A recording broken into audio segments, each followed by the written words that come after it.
Nós estamos de volta com o Jogo do Poder, recebendo o deputado Celso Pancera, ex-ministro da Ciência e Tecnologia, contando com a participação do jornalista Caio Barbosa, do Jornal O Dia. Eu deixei uma pergunta no bloco anterior, que eu peço que o deputado responda. Deputado, o senhor deixou recentemente o Ministério da Ciência e Tecnologia, portanto está com uma visão bem clara dos problemas daquela pasta.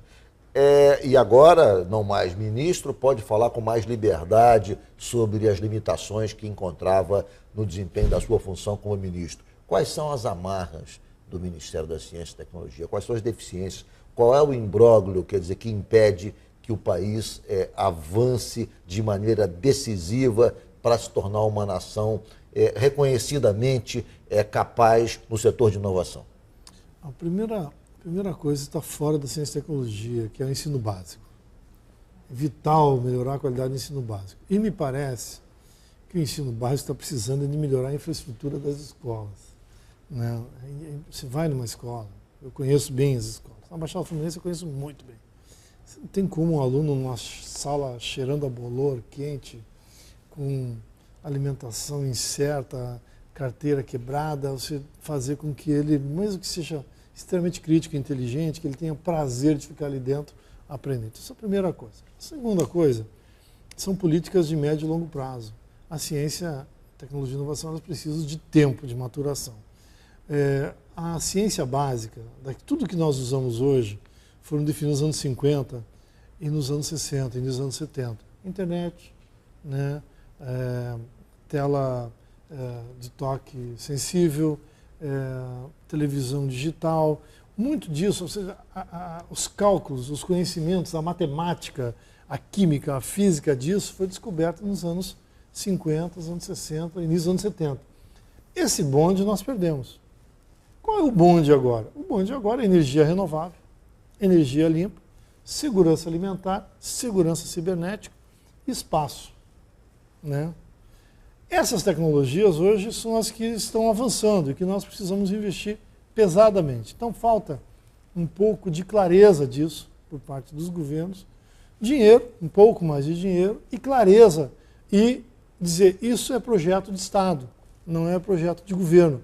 Faça chuva, não acha que faça sol, nós vamos continuar fazendo isso. Essa questão da ciência e tecnologia com uma certa pequenez, porque na hora que vai fazer um corte, a primeira coisa, corta a ciência e tecnologia, corta a cultura, ou seja, entra no rol daqueles setores que são, digamos, supérfluos, digamos assim, equivocadamente? Não, então, é isso que eu digo, falta essa certeza de que investindo aqui durante 10, 5, 15, 20 anos, nós estamos no caminho certo e vamos retornar. Por exemplo, a indústria brasileira na área de biomassa. Pode gerar daí, não só o etanol, pode gerar daí sacolas, papel, embalagens, móveis, residências. É tanta coisa que pode sair disso aí. E o Brasil é um dos países mais avançados. Ele só tem que acreditar que isso tem futuro, que isso é bom e que isso vai dar certo. E apostar nisso não só para descobrir a melhor tecnologia para a biomassa, como toda a cadeia que circula em torno dela. A máquina, o parafuso, o melhor programa software, a segurança desse software, para quem vender, como transportar, como montar uma fábrica. Né? Ou seja, a gente pegar alguns eixos e dizer assim, bom, isso aqui nós temos um certo domínio, nós temos matéria-prima, nós temos massa crítica, temos infraestrutura, vamos partir para isso aqui. E o senhor falou também que o passo 1 seria a educação básica, mas a educação básica hoje é uma atribuição municipal. De que forma o governo federal poderia mudar esse jogo, deputado? De que forma o governo Temer ou o governo que vier a seguir pode fazer esse investimento de base que a gente tanto ouve falar que é necessário, mas que a gente nunca vê ser feito em governo nenhum? Gestão. Uma ideia que eu falo já há bastante tempo, que me amadureceu mais ainda agora para mim, é que eu acho que as universidades têm que estar num lugar diferente do ensino básico. Né? Eu não sei qual seria, eu até tendi a achar que tinha que ir para o Ministério da Ciência e Tecnologia e deixar o MEC só cuidar do ensino básico. Ensino infantil, ensino de nível fundamental, ensino médio e ensino técnico. Centrar nisso aí, para melhorar. Agora, como houve junção do Ministério, eu já fiquei na dúvida de para onde deveria ir. Mas o fato é que o MEC não consegue fazer as duas coisas ao mesmo tempo. Vou te citar um exemplo. Nós temos aqui no Rio de Janeiro a FATEC, tem um conjunto de escolas. Por exemplo, o Colégio Visconde de Mauá. Ele fica na sede de uma antiga fazenda. O governo do estado não tem o domínio, o RGI dessa fazenda. Então, o Mauá não pode receber dinheiro do governo federal para investir em equipamento e reforma de escola, porque o governo estadual não tem o RGI. A grande maioria dos CIEPs foram construídos em áreas ocupadas. O governador Brizola determinava aqui, ia lá e faziam. E não existem. Não existe RGI. Então, os CIEPs não podem entrar em programa de governo federal para receber dinheiro, porque eles não possuem o RGI. E o MEC não aceita nenhum tipo de documento legislativo, tipo um decreto votado na LERJ, dizendo que aquele terreno efetivamente tem que ser um decreto, tem que ser um documento, dizendo que ele é dono. Mas não é possível que esse negócio seja tão difícil de se resolver. Eu estou lhe falando porque quando a gente fala assim, mais do que dinheiro, gestão. E o MEC não tem condições de fazer, na minha avaliação, não estou falando dos técnicos não, é que é tão complexo que é difícil fazer tudo ao mesmo tempo agora. Então o ideal seria separar bem a gestão no ensino superior, que vai bem, nos últimos anos avançou muito, tem uma infraestrutura bem razoável, tem que melhorar, mas melhorou muito, tem muitos doutores, pós-doutores, muitos mestres, né, uma série de programas acertados que resolveram isso aí. Agora, o ensino fundamental nosso, o ensino básico, ele resolveu o problema da acessibilidade, ele foi universalizado, todo mundo tem acesso, mas acesso ao quê? A escolas com infraestruturas ruins. Os estados não conseguem fazer reforma, não conseguem construir escolas novas, e o governo federal, que a rigor teria até dinheiro para investir nisso, não consegue porque a legislação não permite, a burocracia entrava. Deputado, a questão da ciência e tecnologia no Rio, me parece que ela tem características bem peculiares. Eu conversando com uma pessoa do meio, ele me explicou que nos últimos anos, depois do crescimento da indústria do petróleo no Rio, todo o setor de informática, que era efervescente no Rio, foi desaparecendo.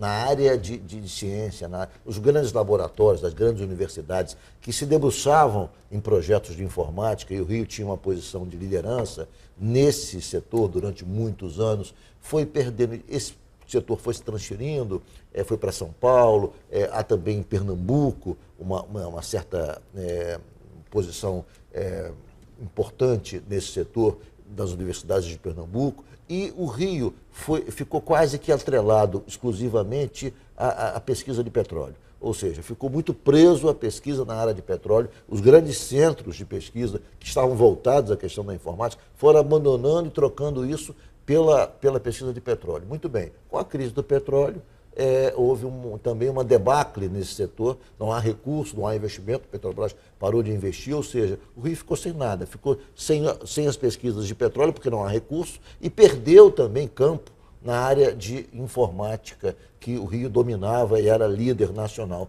Como pode, ser resolvida essa questão? Há como o Rio voltar a ter um peso preponderante na pesquisa na área de informática? A cadeia de petróleo, principalmente nesse período surgiu o pré-sal até essa crise, ele realmente acabou funcionando como uma força centrípeta, né? Ela atraiu tudo que se tinha de energia e de investimento para a área, porque a cadeia é muito grande, não é só o petróleo, né? É tudo que ela gera no seu entorno. Sim. Né? E ela é muito forte. Não sei se isso chegou a influenciar do ponto de vista negativo na área de informática, né? Porque o Parque Tecnológico da UFRJ, hoje da Ilha do Fundão, é um parque tecnológico muito avançado, recebeu investimento em outras áreas também. Eu sei, por exemplo, que a Ambev abriu um grande parque na área de estudo de águas. Sim. E de bebidas. Tem também na área de química, ali alguns produtos, alguns parques muito na área. Eu não sei como é que isso atingiu as demais áreas. Já ouvi essa informação, eu não tenho números concretos sobre isso. Agora, é claro que se o Rio de Janeiro não aprender com essa crise a diversificar e a apostar em outras vocações, continuará refém do problema. Assim como o Brasil é refém do petróleo, da agricultura e do minério de ferro, o Rio de Janeiro vai continuar refém do petróleo. E isso é muito ruim, porque você tem uma cadeia, uma crise de uma cadeia, você leva o restante da economia de arrasto, né? Então o Brasil tem que investir. As universidades do Rio de Janeiro, né, particularmente a UF, a UFRJ e a UERJ, tiveram muito investimento em infraestrutura de pesquisa nos últimos anos. A questão é que com essa crise agora, em particular da UERJ, com a redução da capacidade de pagamento de salário, bolsas, deu uma esvaziada muito grande no último ano no setor de pesquisa, em que pese ter uma infraestrutura instalada muito boa, né? Isso, eu acho que esse impacto nos próximos anos será muito forte. Eu vou ter que se fazer não houver um uma reversão intervalo, rápida. mas eu queria só, para completar esse tema, confirmar ou não essa informação com o senhor. Parece que muitos cientistas de outras partes do mundo que estavam no Brasil, por conta do agravamento da crise econômica, alguns já estão saindo, estão voltando. É procedente essa informação? Eu não tenho números, mas me parece que nós trouxemos muita gente nos anos 2009, 2008, 2010, 2011 para o Brasil. Porque a crise na Europa estava muito forte e veio muito cérebro bom para cá para trabalhar. Tenho a impressão que esse movimento, no sentido contrário, existe. Tem 1 ou 2 casos que eu sei, efetivamente. Não sei se isso é um movimento de proporções. Dizem que é um movimento de proporções. Eu não sei como é que se faria para medir isso. Mas é possível que esse movimento que exista efetivamente. É uma pena. Vamos a um rápido intervalo e o Jogo do Poder volta em 1 minuto.